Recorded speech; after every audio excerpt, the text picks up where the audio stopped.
ಕಳೆದುಕೊಂಡು ಅನಾಥರಾದ ನಮ್ಮನ್ನು ನನ್ನ ಅಣ್ಣ ಕಣ್ಣಲ್ಲಿ ಕಣ್ಣಿಟ್ಟು ಸಾಕಿ ಸಲಹಿ ಜೋಪಾನವನ್ನು ಮಾಡಿದ್ದಾನೆ.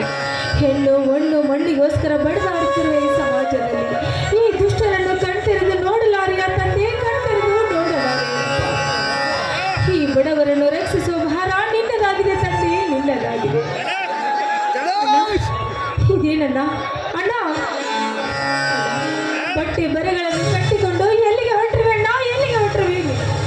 ಹುಟ್ಟಿದ ಮನೆಯಲ್ಲಿ ರೊಟ್ಟಿ ಬಟ್ಟೆಗಾಗಿ ಬರ ಬಂದಾಗ ಅದರ ಹೊರೆ ತಮ್ಮ ತಂಗಿಯರ ಮೇಲೆ ಹಾಕದ ನನ್ನ ಹೊಸ ವಾಸಸ್ಥಾನವಾದ ಹಗರಕ್ಕೆ ಹೊರಟ್ರೆ ಅಂತ ಹೇಳಣ್ಣ, ನಿನಗೇನಾದ್ರೂ ನೌಕರಿ ಸಿಕ್ಕಿದೆ?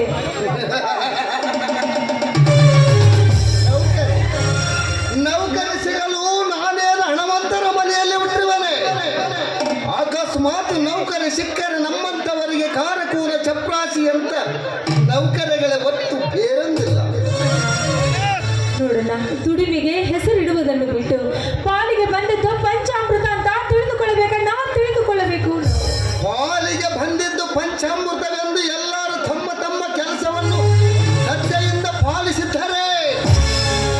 ನಮ್ಮ ಭಾರತ ಹಿಂದೂ ಬಡತನದ ಭೂತ ಮನೆ ಮಾಡಿಕೊಂಡಿರುತ್ತದೆ. ಪ್ರತಿಯೊಬ್ಬನು ತನ್ನ ಸ್ವಾರ್ಥ ಸ್ವಾಗರದ ಮತನಗೈದು ಅದರ ಒಳಗಿನಿಂದ ಹುಟ್ಟಿದ ಲಕ್ಷ್ಮಿಯನ್ನು ಮೋಗಿಸಿ ಮನಮೋಹಕ ಜೀವನ ಸಾಗಿಸುತ್ತಿರುವಾಗ ನಿಸ್ವಾರ್ಥಕ್ಕಾಗಿ ಚಿಂತಿಸಲಿ. ಅಣ್ಣ, ಎಲ್ಲರೂ ನಿಸ್ವಾರ್ಥಿಗಳಲ್ಲಣ್ಣ, ಅಲ್ಲ.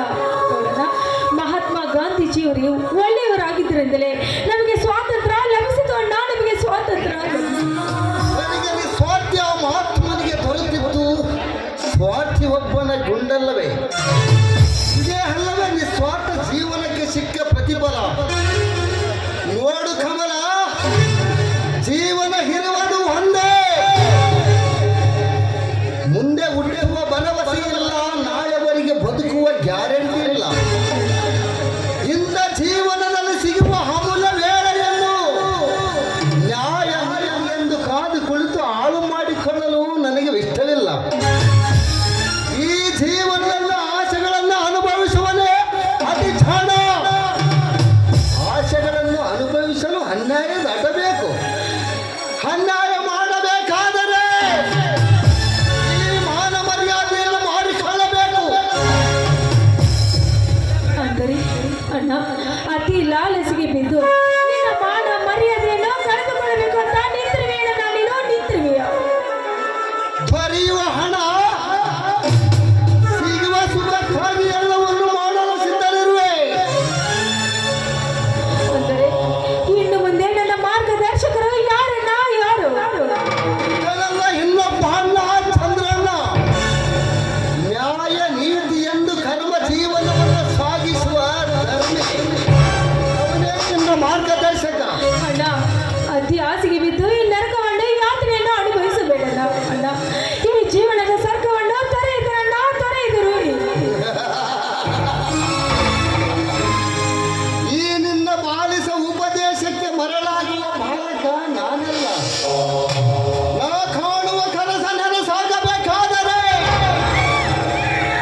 ಪಿತ್ರಾರ್ಜಿತ ಸತ್ತನ್ನು ಮರಳಿ ಪಡೆಯಬೇಕಾದರೆ ನಾನೇ ಈ ಮನೆಯನ್ನು ತೊರೆಯಬೇಕು. ನಾ ಬರುವೆ. ಅಣ್ಣ, ಅಣ್ಣ, ಅಣ್ಣ, ನಿಂತ್ಕೊ. ಅಯ್ಯೋ ಶಿವ ಶಿವ ದೇವರೇ, ಒಬ್ಬ ನನ್ನ ಈ ಕೊಬ್ಬರಿಗೆಯಲ್ಲಿ ಬಿದ್ದು ಈ ರೀತಿ ಕತ್ತೆ ಹೋಗ್ತಾ ಇದ್ದಾನೆ. ಆದರೆ ಇನ್ನೊಬ್ಬ ನನ್ನ ಅಣ್ಣ ಸಂತೋಷವಾಗಿರಬೇಕೆನ್ನುವ ಸಮಯದಲ್ಲಿ ಈ ಸಂಸಾರದ ಜಂಜಾಟದಲ್ಲಿ ಬಿದ್ದು ದುಡಿದು ಸಣ್ಣ ಆಗ್ತಾ ಇದ್ದಾನೆ. ದೇವರೇ, ಹೀಗಾದ್ರೂ ಮಾಡಿ ನನ್ನ ಅಣ್ಣನಿಗೆ ಸುಖ ಸಮೃದ್ಧಿಯನ್ನು ಕೊಟ್ಟು ಕಾಪಾಡುವ ಭಾರ ನಿನ್ನದಾಗಿದೆ ತಂದೆ, ನಿನ್ನದಾಗಿದೆ.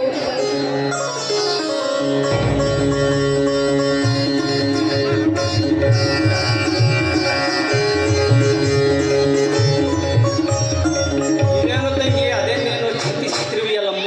ಅಣ್ಣ, ಬಡತನದ ಬಾಳನ್ನು ಬಿಟ್ರೆ ಸಿರಿತನದ ವಿಷಯ ಏನಿದೆ ಅಣ್ಣ, ನನಗೆ ಚಿಂತಿಸಲಿಕ್ಕೆ ಏನಿದೆ? ಹುಚ್ಚಿ, ನೀ ಚಿಂತಿಸುವುದಲ್ಲ, ನಾಕಕ್ಕೆ ನೆರಳಿಕೆಯೇನು ತಂಗಿ? ಅಣ್ಣ, ಇವತ್ತು ರಘು ಅಣ್ಣ ಬಟ್ಟೆ ಬರಿಗಳನ್ನೆಲ್ಲ ಕಟ್ಟಿಕೊಂಡು ಈ ಮನೆಯನ್ನು ಬಿಟ್ಟು ಹೊರಟು ಹೋದನಣ್ಣ, ಹೊರಟು ಹೋದ.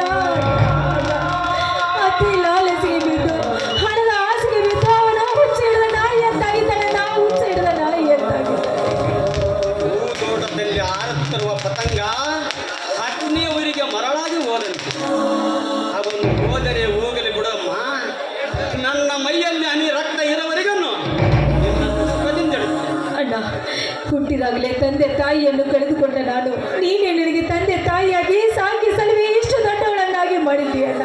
ಈಗ ನಮಗೋಸ್ಕರ ಕಷ್ಟಪಟ್ಟು ದುಡಿದು ಬರ್ತಾ ಇದೆಯಾ ಅಣ್ಣ. ದುಡಿದು ಬರ್ತಿರೋ ನಿನ್ನ ಮುಖವನ್ನು ನೋಡಿದ್ರೆ ನನ್ನ ಕರಳು ಕತ್ತರಿಸಿದಂತಾಗ್ತಾ ಇದೆ ಅಣ್ಣ. ನನ್ನ ಕರಳು ಕತ್ತರಿಸಿದಂತ.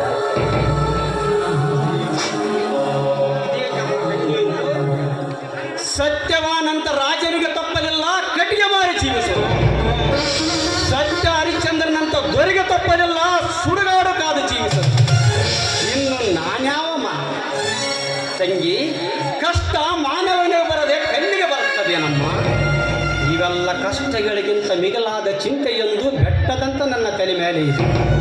ವಿಘ್ನ ನಿವಾರಕ ವಿನಾಯಕ ಈ ಮದುವೆಯನ್ನು ನಿರ್ವಿಘ್ನವಾಗಿ ನಡೆಯುವಂತೆ ಆಶೀರ್ವದಿಸಿದರೆ ನನ್ನ ಹೊಣೆಗಾರಿಕೆಯ ಭಾರ ಹಿಡಿದಂತಾಗುತ್ತೆ.